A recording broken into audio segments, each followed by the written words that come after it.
آل محمد وعجل فرجهم صل على محمد وآل محمد وعجل اللهم صل على محمد وآل محمد بسم اللہ الرحمن الرحیم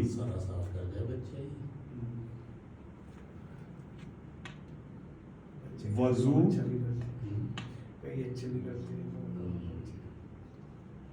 صحیح ہونے کے شرائط. اب یہ مطہرات کی بحث ختم ہو گئی تھی. جی جی ٹھیک ہے. تو اب وضو کی جو بحث ہوئی اس میں ایک الگ سے پورا چیپٹر ہے جو 2-3 دن چل سکتا ہے. شرائط صحت وضو یا وضو صحیح ہونے کے شرائط. یہ 12-14 شرطیں ہیں, وہ ایک ایک کر کے میں بیان کروں گا انشاءاللہ. آج میں 2-3 شرطیں بیان کر دیتا ہوں, باقی انشاءاللہ آئندہ جلسے میں.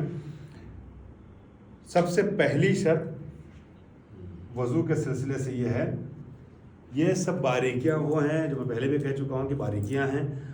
ہم لوگ دانستہ یا نادانستہ طور پہ زیادہ تر انجانے میں, جانے انجانے کہیں یا انجانے میں کہیں, یہ غلطیاں کر جاتے ہیں, اس کی طرف متوجہ نہیں رہتے ہیں, جس سے وضو خراب ہو جاتا ہے. اگر وضو خراب ہو گیا ظاہر سی بات ہے نماز بھی خراب ہو گئی. تو اس لیے توجہ رکھنا ضروری ہے. پہلی شرط یہ ہے کہ پانی وضو کا جو ہے وہ کیا ہو, پاک. پہلی شرط یہ ہے کہ وضو کا پانی پاک ہونا چاہیے. دوسری شرط یہ ہے کہ جو وضو کا پانی ہے وہ مطلق ہونا چاہیے. ابھی میں ذرا سی وضاحت کر رہا ہوں, مطلق ہونا چاہیے. نمبر 3, تیسری شرط یہ ہے کہ پانی جو ہے وہ مباح ہونا چاہیے, مباح ہونا چاہیے. چوتھی شرط وضو کے لیے یہ ہے, شرائط وضو میں سے چوتھی شرط یہ ہے کہ اب برتن جو وضو کا ہے, برتن کی اب بات ہو رہی, پانی کی بات ہو گئی, وہ برتن جو ہے وہ کیا ہونا چاہیے. ہاں جی ہاں, انہوں نے جو اس ترتیب سے لکھا ہے وہ بھی ہے جو آپ فرما رہے ہیں. انہوں نے جو ترتیب رکھی ہے وہ مباح, برتن مباح ہونا چاہیے. اور 5ویں شرط جو ہے وہ برتن جو ہے وہ سونے اور چاندی کا, سونے پلس سونے یا چاندی جی کا نہ ہو. ٹھیک ہے, سونے چاندی کا نہ ہو. یہ 5 شرطیں بھی ہم جلدی سے پہلے دیکھ لیتے ہیں. تو پہلی شرط تو یہ ہے کہ وضو کا پانی پاک ہونا چاہیے. خوب, مثلا اس میں پیشاب, خون, شراب وغیرہ کے قطرات نہ شامل ہوں. ٹھیک ہے, پاک و پاکیزہ ہونا چاہیے. ایسا نہ ہو کہ بالٹی پانی رکھا ہے, بچہ پیشاب کر رہا ہے, چھینٹ اڑ کے چلی گئی, اسی سے وضو کر لیں. تو پاک کا مسئلہ حل ہو گیا. ساتھ میں کوئی پانی ایسا ہوتا ہے جو پاک تو ہوتا ہے مگر وہ گھن آتی ہے اس کو استعمال کرتے ہوئے. ٹھیک ہے,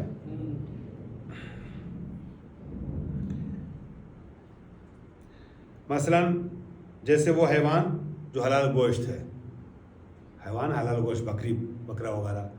میں نے عرض کیا تھا کہ اس کا جو ہے یہ خود حیوان حلال گوشت جو ہے اس کا جو پیشاب پخانہ ہوتا ہے کیا ہوتا ہے, پاک ہوتا ہے. تو اگر اس کے پیشاب کی چھینٹ چلی گئی تو پاک تو نہیں ہے, سوری نجس تو نہیں ہے, پاک ہے وہ, لیکن ہاں دل نہیں آئے گا, کراہیت آئے گی, گھن آئے گی. ٹھیک ہے. یا مثال کے طور پر جو ہے وہ پاک مردار کا کوئی حصہ اس پہ لگ گیا ہے, گوشت ووشت پاک ہے مردار وہ, لیکن اس کا جو ہے وہ کچھ حصہ اس میں چلا گیا ہے. ٹھیک ہے. تو ایسی چیزوں میں کوئی بھی ایسی چیز کہ جس سے انسان کو جو ہے وہ سخت کراہیت آتی ہے, تو ایسی چیزوں سے بھی وضو کرنا بہتر نہیں, چونکہ اللہ کی عبادت کے لیے جا رہے ہیں. اس میں ایک حکمت یہ ہے کیونکہ اللہ کی عبادت کرنا چاہتے ہیں ہم اس وضو سے, ہے نا. تو اب وہ وضو جو اللہ کی عبادت کے لیے کیا جا رہا ہے وہ گھنونے پانی سے نہیں ہونا چاہیے, گندے پانی سے. مجبوری میں ہو سکتا ہے جی, وہ ایک ہاں وہ مجبوری کریکشن ہوتی ہے.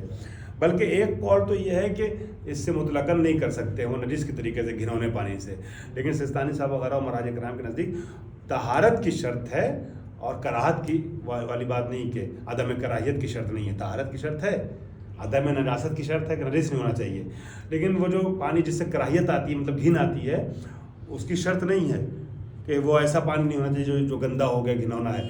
مگر انہوں نے بھی کہا ہے، باقی علماء نے بھی کہا ہے، جو حرام نہیں مانتے وہ بھی کہتے ہیں کہ بہتر یہ ہے کہ اس سے پرہیز کیا جائے، صاف ستھرا پاک و پاکیزہ پانی ہونا چاہیے۔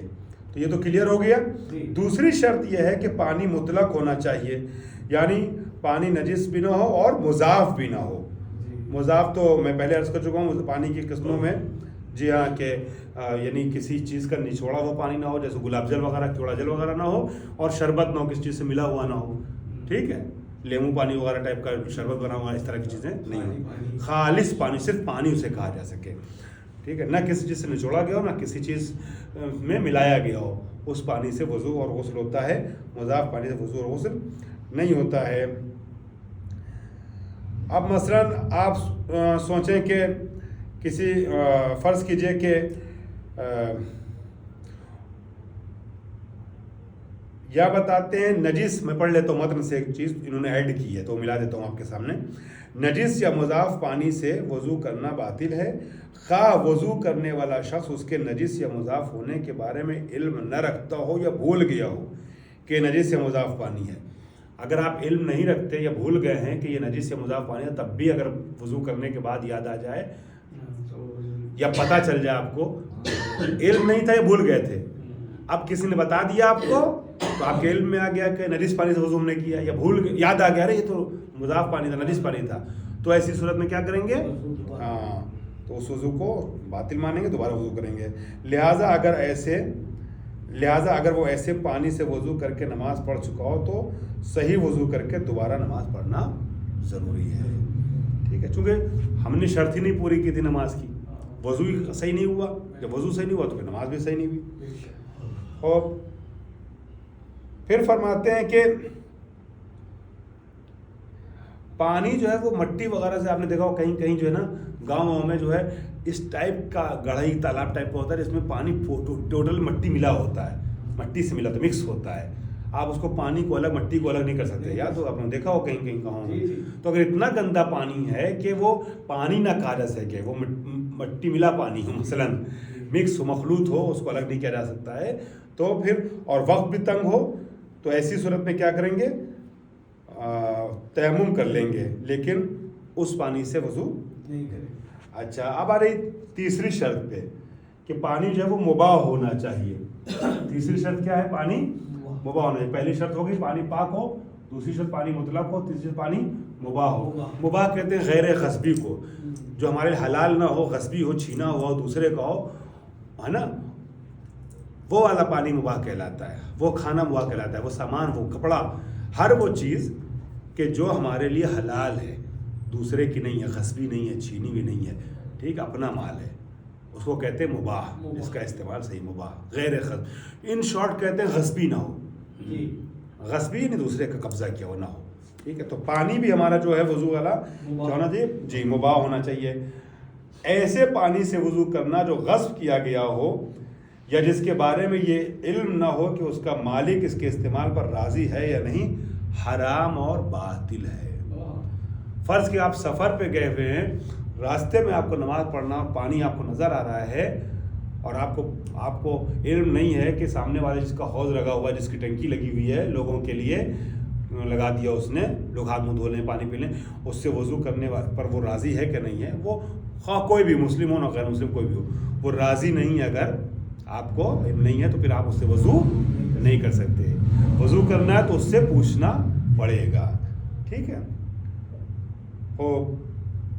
اس کے بعد اسی صورت کو آگے بڑھاتے ہوئے کہتے ہیں علاوہ ازیں اگر چہرے اور ہاتھوں سے وضو کا پانی غصب کی ہوئی جگہ پر گرتا ہو، یا اب آپ وضو کر رہے ہیں، وہ جگہ غصبی ہے کہ جہاں پر وضو کر رہے ہیں آپ، پانی نہیں، جگہ غصبی ہے جہاں پر آپ کا چہرے کا اور ہاتھ دھوتے وقت جو ہے پانی گر رہا ہے، ٹھیک ہے، وہ جگہ غصبی ہے جہاں پر پانی وضو کا گرتا ہو، تو جس جگہ میں وضو کر رہا ہے غصبی ہے اور وضو کرنے کے لیے کوئی اور جگہ نہ ہو تو تو اس شخص کا فریضہ کیا ہے؟ تیمم ہے. پانی رہتے ہوئے بھی صرف اس جگہ پہ گر رہا ہے کہ جو کسی اور کی جگہ وہ راضی نہیں ہے, تو انسان کیا کرے گا؟ تیمم کر لے گا. مگر اتنی نزاکتیں اسلام میں رکھی گئی, دوسرے کے حقوق کی بھی, دوسروں کے حقوق کی بھی. یہ نہ سمجھ لیں اب یہاں گاڑی کھڑی ہوئی مثال کے طور پہ, بڑے بڑے نازک مسئلے ہوتے ہیں, گلی میں کھڑی ہو چاہے یہاں کھڑی ہو, گاڑی کھڑی ہوئی ہے, اگر آپ کی گاڑی کھڑی ہے اور میں نے آپ سے پرمیشن نہیں لی تو بیٹھنا حرام ہے, مباح نہیں ہے آپ کی گاڑی پہ. ہم یہ سوچ رہے انکل کی تو گاڑی ہے, ارے فلانا صاحب کی تو گاڑی ہے. نا اگر مسلمان ہیں تو دھیان دینا پڑے. اچھا گلی میں کھڑی ہوئی ہے, بہت سے لوگ نارملی 99% لوگوں کو آپ نے دیکھا ہوگا, پتہ نہیں کس کی گاڑی کھڑی ہوئی اس پہ اپنا بیگ رکھ دیتے ہیں اٹھا کے, سامنے والے سے بات کر لیتے ہیں. بھائی بیگ اپنے ٹانگے رہی ہے, آپ نے وہ بیگ رکھا ہے اس جگہ اس گاڑی پر, چاہے گاڑی کا اتنا 1% کا 1000واں حصہ بھی کروڑواں حصہ بھی کوئی نقصان نہیں ہو رہا ہے. جس گاڑی پہ 3 بڑے بڑے 70 کلو کے لوگ بیٹھ جاتے ہیں, ہے نا, جو گاڑی 250 کلو وزن برداشت کر لیتی ہے بائک, اس پہ اگر آپ نے 2 کلو کا اپنا بیگ رکھ دیا تو کیا ہو جائے گا؟ کوئی نقصان نہیں ہوگا, مگر آپ گنہگار ہو جائیں گے. یہ جو یہاں پر لوگ اپنے بچوں کو بیٹھا دیتے ہیں کھڑی ہوئی گاڑیوں پر, یہاں حرام ہے. یہ چاہے شیعوں کی گاڑیاں کھڑی ہوئی, یہاں لوگ دھیان نہیں دیتے ہیں. اب یہ لوگ ہوتے سب لوگ تو سنتے مسئلہ, پھر آگے سے احتیاط کرتے, پھر کوئی کسی گاڑی خراب نہیں کرتا, جو آئے دن شکر رہتا ہے. کسی کی گاڑی پہ اپنے بچے کو بھی نہیں بیٹھا سکتے آپ, حرام ہے, گنہگار ہے. اسلام یہاں تک کہتا ہے ہندو ہے وہ, نان مسلم ہے, دوسرے مذہب سے تعلق رکھتا ہے, عیسائی ہے, کرسچن کوئی بھی ہے, اس کی اجازت نہیں ہے. آپ روڈ پہ کھڑے ہو کر کے اپنے پانی سے اپنی بوتل سے وضو کر رہے ہیں, لیکن روڈ کے کنارے جو زمین ہے, روڈ سرکاری ہے, اس کے کنارے زمین دوسرے کی ہے, غیر مسلم بھی ہے وہ, آپ وضو نہیں کر سکتے جب تک پرمیشن نہ ہو. تو غصبی ہے وہ جگہ. اس حد تک تاکید ہے. انہوں نے کہا ہے کہ تیمم کرے, ٹھیک ہے, لیکن اگر دونوں صورت میں گناہ کا ارتکاب لیکن دونوں صورتوں میں گناہ کا ارتکاب کرتے ہوئے اسی جگہ وضو کر لے تو اس کا وضو صحیح ہے. ہاں یہ نقطہ ذہن میں رکھیے گا. یہ کام حرام ہے کہ جب ہم نے غصبی جگہ سے یا غصبی پانی سے وضو کیا, یہ کام ہم گناہ کر رہے ہیں, ٹھیک ہے, گناہ کا کر رہے ہیں. مگر کیا وضو اس وضو سے نماز پڑھ سکتے ہیں؟ نماز پڑھ سکتے ہیں, وضو صحیح ہے. وضو آپ نے صحیح طریقے سے کیا, مگر کام ناجائز کیا ہے, گناہ الگ ہے اس کا. جی ہاں, اس کے ڈنڈے پڑیں گے انسان کو کہ تم نے جو ہے کسی کی جگہ پہ کیوں اپنے وضو کا پانی گرا دیا. تو وضو نہیں کریں گے وہاں پر, یہ تو ہے, لکھا تو ہے. مگر یہ کہ آپ کو اطمینان ہو کہ سامنے والا انشاءاللہ راضی ہے, بات ہے. اب اس کے بعد آ جاتے ہیں ہم, جی ہاں, اس کے بعد آ جاتے ہیں ایک مسئلہ اور, کسی مدرسے کے ایسے حوض سے وضو کرنے میں کوئی حرج نہیں جس کے بارے میں یہ علم نہ ہو. آپ نوگاواں جائیے گا مثلا, تو وہاں پر ہمیں مدرسے میں جانا ہوتا ہے, ٹھیک ہے, تو ایسی جگہوں کے لیے یہ مسئلہ ہے. کسی مدرسے کے ایسے حوض سے وضو کرنے میں کوئی حرج نہیں جس کے بارے میں یہ علم نہ ہو کہ آیا وہ تمام لوگوں کے لیے وقف کیا گیا یا صرف مدرسے کے طلباء کے لیے وقف ہے, اور صورت یہ ہو کہ لوگ عام طور پر اس حوض سے وضو کرتے ہوں, کوئی منع نہ کرتا ہو تب. لیکن اگر پتہ ہے کہ اس مدرسے کے بچوں کے لیے وقف ہے تو وہاں وضو کرنا کیا ہے؟ اللہ کی عبادت بھی حرام ہے, حرام ہے. اللہ کی عبادت کے لیے وضو کرنا مگر وہ حرام ہے. اب یہاں آ جائیے, کاش زیادہ لوگ ہوتے تو میں بتاتا مسئلہ. یہ جو یہاں وضو خانہ ہے, یہ وضو خانہ وقف ہے زین العبا کے لیے. اگر کوئی آن لائن سن لے گا تو سن لے, اور یہ مسئلہ جو ہے وہ پہنچنا چاہیے کم سے کم ڈریم ہوم اور زین العبا آس پاس والوں تک. یہ جو وضو خانہ یہاں بنا ہے امام بارگاہ زین العبا کے لیے, یہاں کے نمازیوں کے لیے, یہاں کے مجلسی مجمع کے لیے بنا ہوا ہے. اپنی پرسنل نیڈ کے لیے اس کا استعمال کرنا ناجائز ہے. باہر سے آ رہے ہیں, پیر دھوتے ہوئے گھر کے اندر چلے گئے, حرام ہے. یہ وضو خانہ بنا ہے وضو کرنے کے لیے. اپنے مہمان کو بھی اگر ہم نے ہاتھ کو دھونے کے لیے وہاں کا اور اپنے گھر کے اندر لیتے چلے گئے, اسپیشلی نیچے لوگ جو لوگ رہتے ہیں ان کے لیے زیادہ مسئلہ جاننا ضروری ہے. مہمان کو اگر ہم دھو کے آ جاؤ, اور اگر واقف یا بانی کی پرمیشن کے بغیر اس کام کو کیا تو حرام ہے.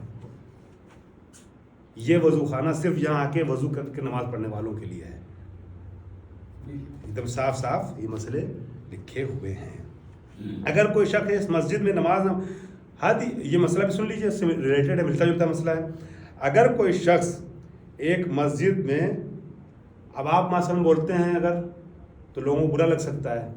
یہ مسئلہ میں سستانی صاحب کے حوالے سے بتا رہا ہوں تاکہ کسی کو برا نہ لگے کہ شبیہ حسینی نہیں کہہ رہے ہیں، علی حیدر نوگالوی آبدی صاحب نہیں کہہ رہے ہیں، فلاں صاحب نہیں کہہ رہے ہیں، بلکہ مسئلہ ایت اللہ سستانی کا ہے. ان کا یہ کہنا ہے کہ جو چیز جہاں کے لیے وقف کی گئی ہے بغیر وہاں کے دوسرے مقصد کے لیے دوسرے لوگوں کا استعمال کرنا کیا ہے؟ جائز نہیں ہے. اس قانون کے تحت ذر اللباس سے مخصوص، میں پھر ریپیٹ کر رہا ہوں جو لوگ سنیں، ذر اللباس سے مخصوص یہ وضو خانہ استعمال کرنا، مزدوروں کو اپنے بلاتے ہیں، مثلا مزدوروں کو وہاں لے جانا، وہاں دھلوانا، پیشاب پخانہ کروانا، سب ناجائز ہے. چاہیے تو اس کی کلپ بنا کر ڈلوا دیجیے گا چھوٹی، سب ناجائز ہے. ٹھیک ہے. اس سے ریلیٹڈ ایک مسئلہ اور بھی سن لیے. اگر کوئی شخص ایک مسجد میں نماز پڑھنا نہ چاہتا ہو، اس کا ارادہ نہیں نماز پڑھنے کا، مثال کے طور پہ آپ کے گاؤں میں دو برابر میں قریب میں یہاں 100 میٹر دوسرے فاصلے دو مسجدیں بنی ہوئی ہیں، اور آپ کو مسجد نمبر اے میں، مسجد نمبر 1 میں نماز نہیں پڑھنا ہے اور صرف وہاں سے وضو کر کے جا کے دوسری مسجد میں نماز پڑھنا ہے. حساس مسئلہ دیکھیے کیا ہے. اگر کوئی شخص ایک مسجد میں نماز پڑھنا نہ چاہتا ہو اور یہ بھی نہ جانتا ہو کہ آیا اس مسجد کا حوض تمام لوگوں کے لیے وقف ہے یا صرف ان لوگوں کے لیے جو اس مسجد میں نماز پڑھتے ہیں، تو اس کے لیے اس حوض سے وضو کرنا درست نہیں. مسجد میں وہ حوض ہے، ہمیں وہاں نماز بھی نہیں پڑھنا اور ہم کو پتہ بھی نہیں کہ یہ جنرل عمومی ہے، سب کے لیے، صرف مسجد یہاں آنے والوں کے لیے. عام طور پہ مسجد میں جو بنائے جاتے ہیں حوض کس کے لیے بنائے جاتے ہیں؟ اس مسجد میں آ کے نماز پڑھنے والوں کے لیے.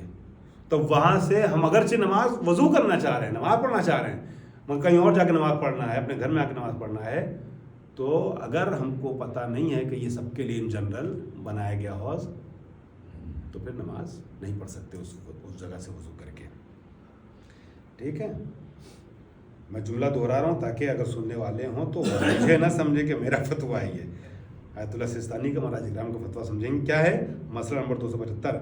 اگر کوئی شخص ایک مسجد میں نماز نہ پڑھنا چاہتا ہو اور یہ بھی نہ جانتا ہو کہ آیا اس مسجد کا حوض تمام لوگوں کے لیے وقف ہے یا صرف ان لوگوں کے لیے جو اس مسجد میں نماز پڑھتے ہیں، تو اس کے لیے اس حوض سے وضو کرنا درست نہیں. لیکن اگر عموماً وہ لوگ بھی اس حوض سے وضو کرتے ہوں جو اس مسجد میں نماز نہ پڑھنا چاہتے ہوں اور کوئی منع نہ کرتا ہو، تو وہ شخص بھی اس حوض سے وضو کر سکتا ہے. پتہ یہ چلا کہ اگر کوئی حوض مخصوص کسی مسجد کا ہے کے لیے ہے تو وضو نہیں کر سکتے، حوض عمومی ہے، جنرل ہے، سب آ کے وضو کر لیتے ہیں وہاں سے، تو پھر کرنے میں کوئی حرج نہیں ہے. خوب. پھر کچھ مسئلوں کو چھوڑتے میں آگے بڑھ رہا ہوں. بڑی نہروں سے وضو کرنے میں کوئی حرج نہیں، اگرچہ انسان نہ جانتا ہو کہ ان کا مالک راضی ہے یا نہیں. بڑی بڑی نہریں جو بہتی ہیں ان سے، دریاؤں سے، نہروں سے وضو کرنے کو حرج نہیں. لیکن اگر ان نہروں کا مالک، فرض کیا ایک آدمی ہے مالک، کوئی بڑی نہر ہے نا، اس مالک ہے ایک آدمی کوئی، لیکن اگر ان نہروں کا مالک وضو کرنے سے منع کرے، ٹھیک ہے، تو اس پانی سے وضو نہ کرے. عام طور پہ نہریں عام پبلک کے استفادے کے لیے ہوتی ہیں، کوئی منع نہیں کرتا ہے، لہٰذا نہروں سے وضو کرنے کو حرج نہیں ہے. لیکن کوئی ایسی نہر ہے جس کے کچھ خاص مالک ہیں، ایک مالک ہے، کچھ خاص لوگ مالک ہیں، اور وہ لوگ وضو کرنے سے منع کریں تو پھر اس سے وضو نہیں کر سکتے. ٹھیک ہے. چوتھی شرط، وضو کا برتن مباح ہو. چلیے آج میں اس سے یہیں روک رہا ہوں، چوتھی اور پانچویں سے انشاءاللہ اگلی شرطوں کو کل ملا دوں گا، کل سے مطلب جمعے کو انشاءاللہ. واخر دعوانا الحمد للہ رب العالمین. اللہم صلی علی محمد وآل محمد. اللہم ولیک حجت ابن حسن صلواتک علیہ